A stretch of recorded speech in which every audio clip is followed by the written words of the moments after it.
Haleluya. Salam Kristus. Bapak Ibu saudariku, ketemu lagi dalam sesi ini. Puji Tuhan karena dimungkinkan kita dapat bersatu lagi bersama dalam sesi ini. Topik renungan khotbah kita pada sesi ini adalah factors dalam hidup.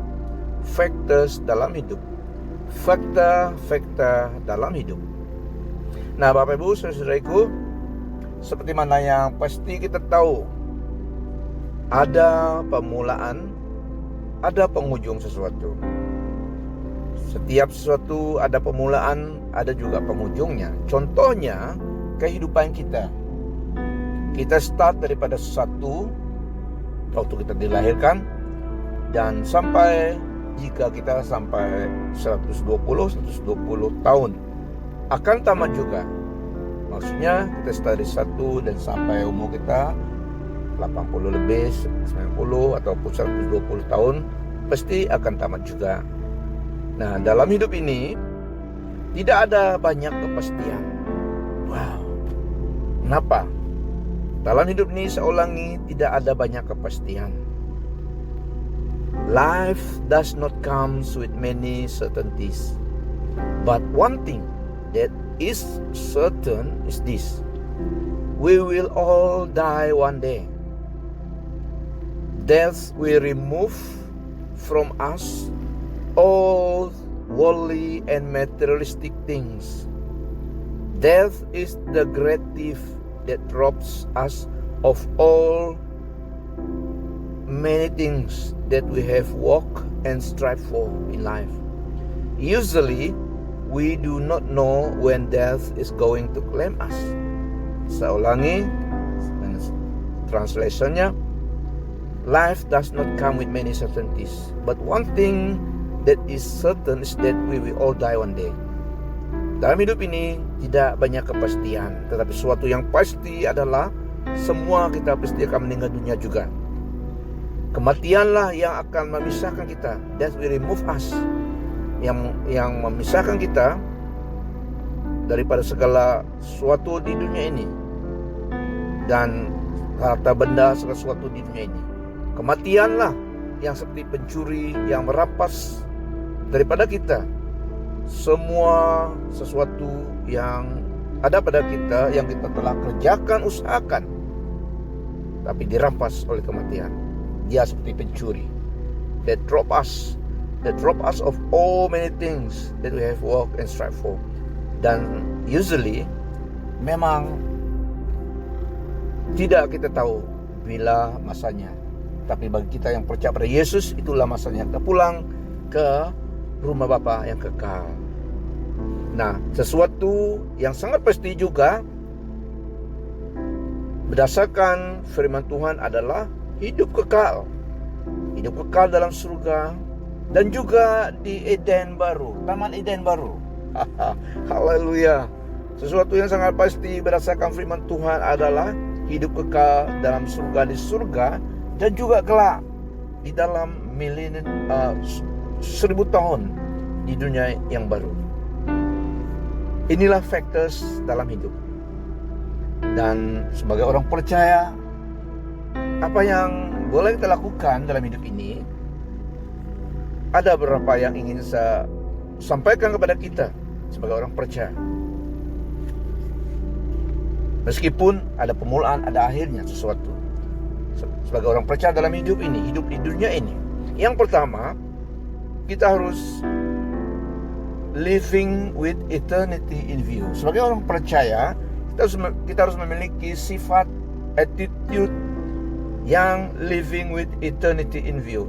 Hidup di dunia ini tetapi dengan kekalan di pandangan kita, yaitu kita harus pribadi mengenal Tuhan, mengenal Allah yang pencipta kita, mengenal Dia, Yesus Kristus, dan menerima Dia dalam hidup kita menjadi Tuhan dan Juru Selamat kita. Yohanes 3 ayat 16 sampai 18. Ini yang pertama yang harus kita lakukan sebagai orang percaya hidup di dunia ini, living with eternity in view.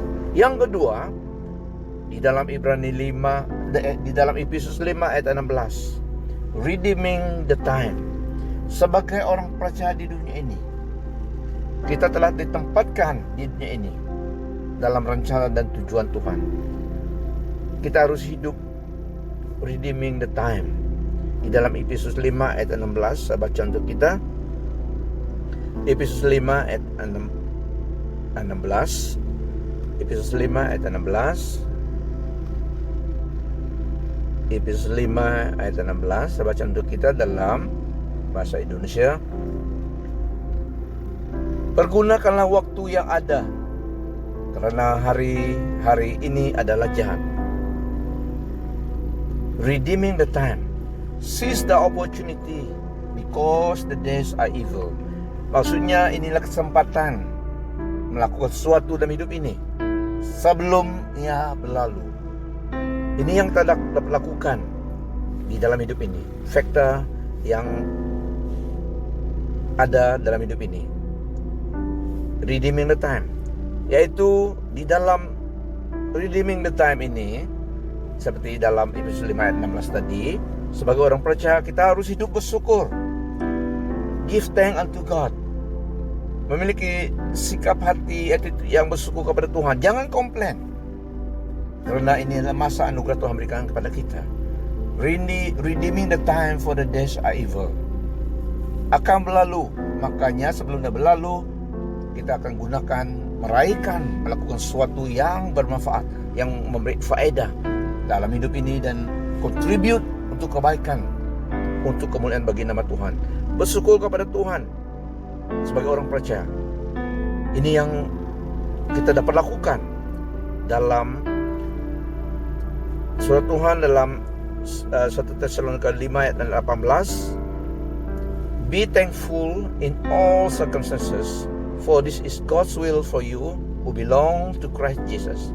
New Living Translation. Dalam satu translation lagi, CSB, give thanks in everything, for this is God's will for you in Christ Jesus. Dalam bahasa Indonesia, TB, mengucap syukurlah dalam segala hal, sebab itulah yang dikehendaki Allah di dalam Kristus Yesus bagi kamu. Nah, Bapak Ibu Saudaraku, ini yang dapat kita lakukan di dalam hidup ini. Haleluya, sebelum dia berlalu. Kesempatan sebagai orang percaya, Tuhan berikan redeeming the time. Living with eternity in view. Hiduplah dalam dunia ini dengan sebaik-baiknya dan menggunakan kesempatan yang ada dengan pandangan kepada kekekalan. Gunakan kesempatan yang ada. Sebagai orang percaya, kita harus menggunakan, memanfaatkan kesempatan peluang yang Tuhan berikan kepada kita dalam hidup ini. Bersyukurlah, jangan komplain. Karena ini kehendak Allah bagi kita dalam Yesus Kristus. Yang ketiga, sebagai orang percaya, untuk kita lakukan, gunakan kesempatan yang ada Tuhan berikan kepada kita dalam hidup ini sebelum dia berlalu adalah kita harus pursue our dream, pursue our career, rajin bekerja. Apa yang kita usahakan dalam hidup ini, kita harus rajin melakukannya dengan yang terbaik. Walk as unto the Lord. Bekerjalah sepertinya untuk Tuhan, karena kita hidup untuk Tuhan. Sebenarnya Tuhanlah yang destiny hidup kita. Makanya kita harus rajin bekerja. Yang malas jangan makan, kata firman Tuhan. Makanya gunakan kesempatan yang ada. Tuhan telah memberi kita tenaga, kesehatan, dan kita lakukan apa yang kita usahakan. Rajin bekerja. Kolose 3 ayat 17. Lakukan sesuatu sepertinya untuk Tuhan. And whatever you do, in word or deed, do everything in the name of the Lord Jesus, giving thanks to God the Father through Him. Dan segala sesuatu yang kamu lakukan dengan perkataan atau perbuatan, lakukanlah semuanya itu dalam nama Tuhan Yesus Kristus, sambil mengucap syukur oleh Dia kepada Allah Bapa.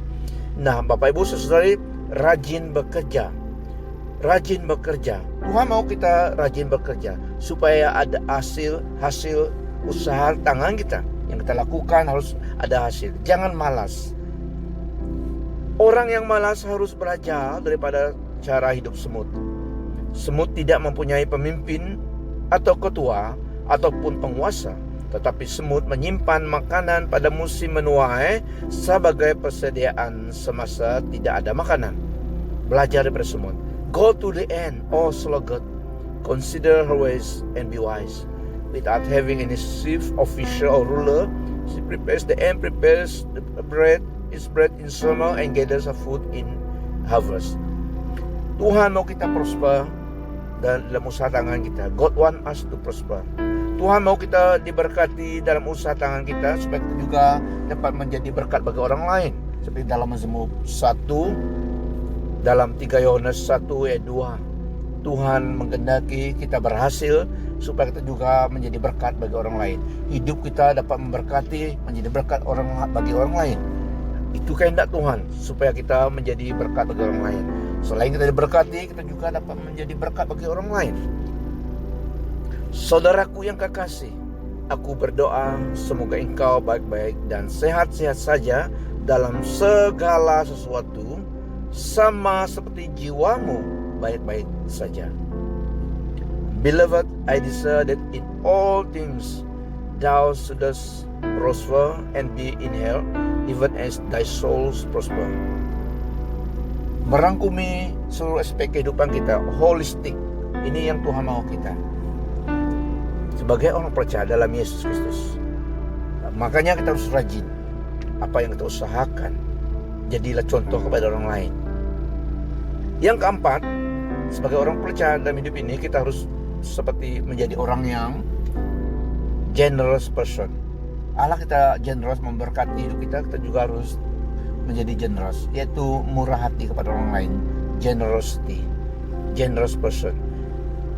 Give to God and give to people. Invest in good deeds for your own good. Jadilah orang yang bermurah hati seperti Allah kita, penuh dengan kemurahan. Investlah dalam perbuatan yang baik.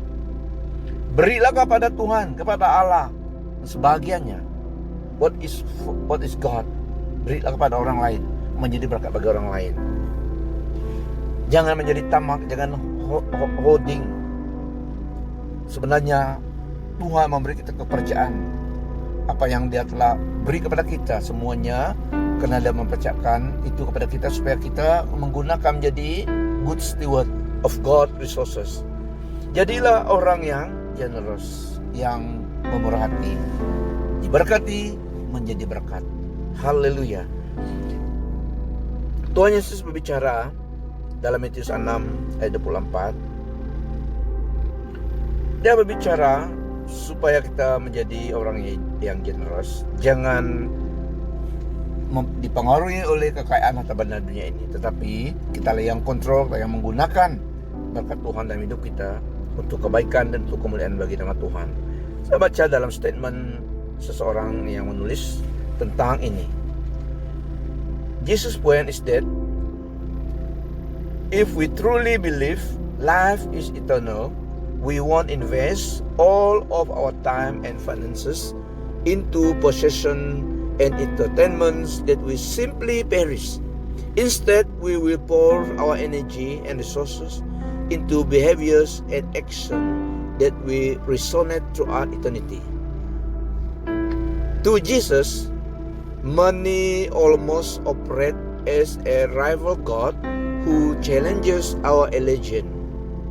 The truth is that the God money invite us to worship Israeli ourselves, and we indulge in our own comfort and pleasure. Maksudnya kata Tuhan di sini adalah Tuhan mau kita yang mengendalikan berkat Tuhan dalam hidup kita. Jangan berkat itu yang menguasai hidup kita. Biarlah kita yang menggunakan berkat Tuhan untuk kehendak Tuhan, untuk kebaikan rencana Tuhan.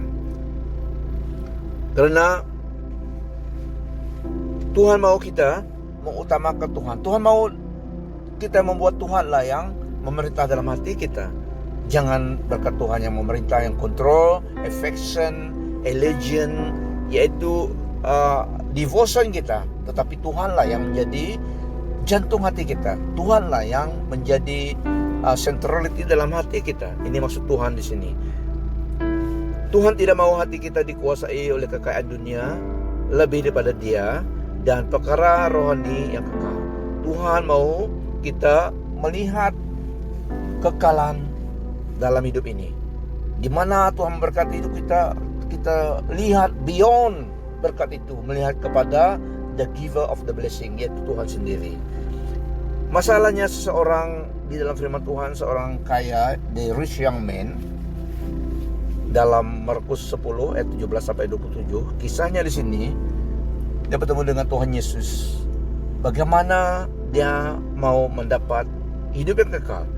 Coba contoh kita di dalam bagian ini sementara, yaitu Markus pasal 10 ayat 17 seterusnya. Markus pasal 10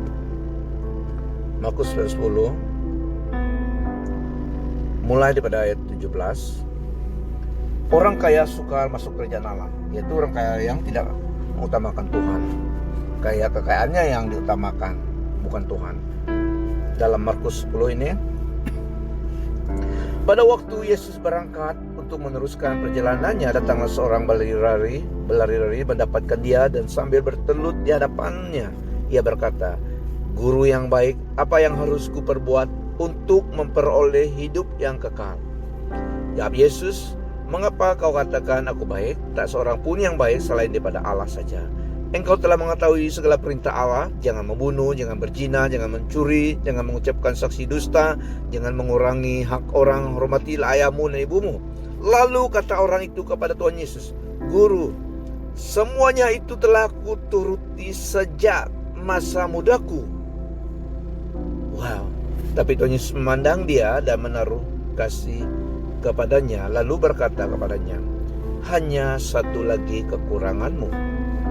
Pergilah, jualah apa yang kau miliki dan berikanlah itu kepada orang-orang miskin.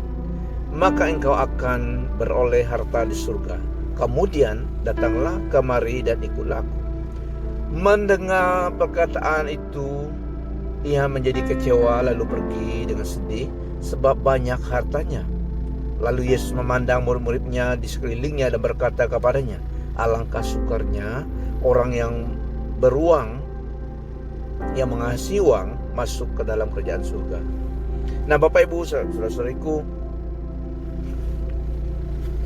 kekayaan anak muda ini yang menghalang dia untuk menerima hidup yang kekal itu.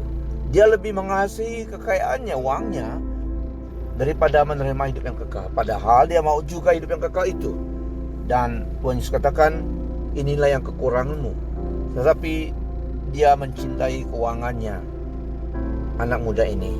Makanya itu yang menghalang dia. Karena keuangannya itu, kekayaannya itu yang menguasai hatinya, sehingga dia tidak mau menerima hidup kekal itu. Jadi yang Tuhan mau adalah supaya kita membuat Tuhan senantiasa, dan perkara daripada Tuhan, perkara yang kekal, yang daripada Tuhan, yaitu perkara yang rohani, yang kekal daripada Tuhan, yang centrality, yang memerintah dalam hati kita, bukan berkat, bukan kekayaan yang daripada Tuhan. Nah, Bapak Ibu saudara-saudariku yang bahagian ini, Tuhan mau kita menjadi orang yang bermurah hati, generous. Karena firman Tuhan juga berkata, "A generous person will prosper. Whoever refreshes others will be refreshed." Ini dalam Amsal 11:25. Dan saya baca terus dalam bahasa Malaysia, tak payah dalam bahasa Inggris. Amsal 11:25, "Siapa banyak memberi berkat, diberi kelimpahan. Siapa memberi minum, ia sendiri akan diberi minum." Dalam 2 Korintus 9 ayat 7-8, "Hendaklah masing-masing memberikan menurut kerelaan hatinya, jangan dengan sedih hati atau karena paksaan. Sebab Allah mengasihi orang yang memberi dengan sukacita. Dan Allah sanggup melimpahkan segala kasih karunia kepada kamu, supaya kamu senantiasa berkecukupan di dalam segala sesuatu, dan malah berkelebihan di dalam berbagai kebajikan." Tuhan mau kita diberkati dan juga mau menjadi berkat bagi orang lain. Menjadi pribadi yang bermurah hati dengan berkat Tuhan yang Tuhan percayakan kepada kita. Dalam 2 Korintus 9 ayat 10 dan 12, "Ia yang menyediakan," yaitu Allah Tuhan kita, "Ia yang menyediakan benih bagi penabur dan roti untuk dimakan, Ia juga akan menyediakan benih bagi kamu dan melipat gandakannya dan menumbuhkan buah-buah kebenaran-Mu. Sebab pelayanan kasih yang berisi pemberian ini bukan hanya mencukupkan keperluan-keperluan orang-orang kudus, tetapi juga melimpahkan ucapan syukur kepada Allah. Nah, Tuhan mau kita menjadi pribadi yang generous dengan berkat Tuhan yang Tuhan percayakan kepada kita sebagai orang percaya. Tuhan mau Dia menjadi centrality di dalam hati kita, dan kita memandang kepada perkara yang kekal dan rohani yang daripada Tuhan. Selain menerima berkat Tuhan, tetapi kita yang mengendalikannya. Bukan berkat Tuhanlah yang menguasai hidup kita, tapi Tuhanlah yang memimpin hidup kita, yang menguasai hidup kita, yang memimpin hidup kita dalam segala hal. Yang kelima, sebagai orang percaya yang dapat kita lakukan di dalam hidup kita di dunia ini, guide your heart. Jagalah hatimu. Above all else, guide your heart, for everything you do flows from it. Keep your mouth free from perversity. Keep corrupt talk far from your lips. Let your eyes look straight ahead. Fix your gaze directly before you. Give careful thought to the paths for your feet, and be steadfast in all your ways. Do not turn to the right or to the left. Keep your foot from evil. Ini dalam Proverb 4 ayat 23-27 di dalam bahasa Malaysia. Jagalah hatimu dengan segala kewaspadaan, karena dari situlah terpancar kehidupan. Tuhan harus layak centrality di hati kita, supaya semuanya yang kita telah listkan, senaraikan di sini dapat berhasil dan berkenan kepada Tuhan. Tuhan mau kita membuat dan menjadi centrality. Di dalam Yohanes 15 juga Tuhan Yesus mau kita senantiasa sebagai ranting dengan pokok itu, bersatu dengan Tuhan. Dialah sumber keberhasilan. Dia sumber memberi kita, memampukan kita berhasil dalam hidup ini. Bukan saja diberkati menerima favor, berkat perkenanan Tuhan di dunia ini, tetapi juga memiliki hidup kekal dan kaya dengan kemurahan, dan memiliki keselamatan daripada Tuhan, dan Tuhan tetap yang sentrality hidup kita. Nah, ini yang dapat kita lakukan dalam hidup ini. Tuhan mau kita senantiasa memandang kepada eternity in view. Tuhan mau Dialah yang sentrality dalam hati kita, supaya yang kita lakukan, yang kita listkan dalam yang di sini tadi dapat berhasil dan berkenan kepada Tuhan. Seperti the vine and the branches, pokok anggur dan ranting-rantingnya, dan berhasil berbuah karena hidup bersatu dengan Tuhan. Ada persekutuan dengan Tuhan senantiasa, ada fellowship dengan Tuhan. Kita menerima kehidupan, berkat dan kuasa daripada Tuhan, kehidupan daripada Tuhan. Itulah yang sumber kehidupan kita, itulah yang sumber membuat kita kemampuan, membuat kita berhasil dalam hidup ini. Nah, Bapak Ibu Saudaraku, perkara dan factors yang bersifat sementara dan perkara dan factors yang bersifat kekal. Kita telah dalam sesi ini kita telah melihat factors dalam hidup ini, yaitu perkara dan factors yang bersifat sementara dan perkara dan factors yang bersifat kekal. Makanya biarlah kita sebagai orang percaya hidup dengan kebijaksanaan daripada Tuhan, yaitu membuat Tuhan, menempatkan Tuhan yang tetap tempat utama dalam hidup kita. Nah, ada permulaan, ada penghujung sesuatu. Contohnya kehidupan kita, saya ulangi, kita start daripada satu dan akhiri kepada berapakah umur kita yang Tuhan berikan, 70, 80, 120, akan tamat juga. Nah, yang satu kepastian adalah hidup di dunia ini adalah sementara.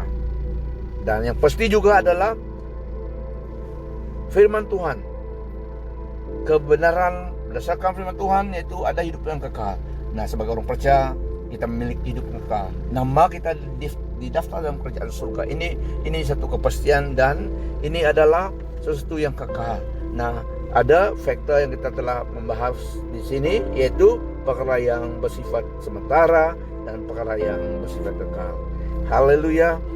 Tapi Tuhan kita tetap sama sampai selama-lamanya. Makanya firman-Nya dapat dipercayai karena firman-Nya kekal selama-lamanya. Firman-Nya bertakhta di kerajaan surga, established in the heaven. Apabila kita sampai ke surga kelak di alam kekal, lihat firman Tuhan tetap ada di situ juga. Makanya Bapak Ibu Saudaraku, sebagai orang percaya kita telah memahami sesuatu kebenaran, yaitu ada permulaan, ada penghujung sesuatu factors dalam hidup ini.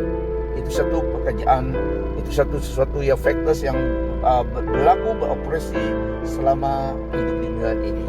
Haleluya. Makanya saya ulangi 5 poin ini tadi sebelum kita berdoa. Yang pertama, sebagai orang percaya kita harus living with eternity in view dan redeeming the time. Yang ketiga, rajin bekerja, gunakan kesempatan yang ada. Dan yang keempat, be a generous person, give to God, give to people, invest in good deeds, untuk kebaikan kita. Yang kelima adalah guide your heart, jagalah hatimu. Guide your heart, jagalah hatimu dengan segala kewaspadaan, karena dari situlah terpancar kehidupan. Tuhan haruslah yang sentrality dalam hati kita, supaya semuanya yang kita telah listkan dalam khotbah kita ini dapat berhasil dan berkenan kepada Tuhan. Kemuliaan kebesaran hanyalah bagimu, Tuhan Allah kami, Bapa yang kekal, Allah yang kami sembah, yang kami kenal, yang mengasihi kami, menerima kami sebagai anak adanya di dalam Tuhan Yesus Kristus. Tuhan Yesus Kristus memberkati. Kasih karunia Tuhan Yesus Kristus, kasih Allah Bapa, persekutuan Roh Kudus menyertai kita semua. Immanuel, Tuhan sertai kita. Salam Kristus.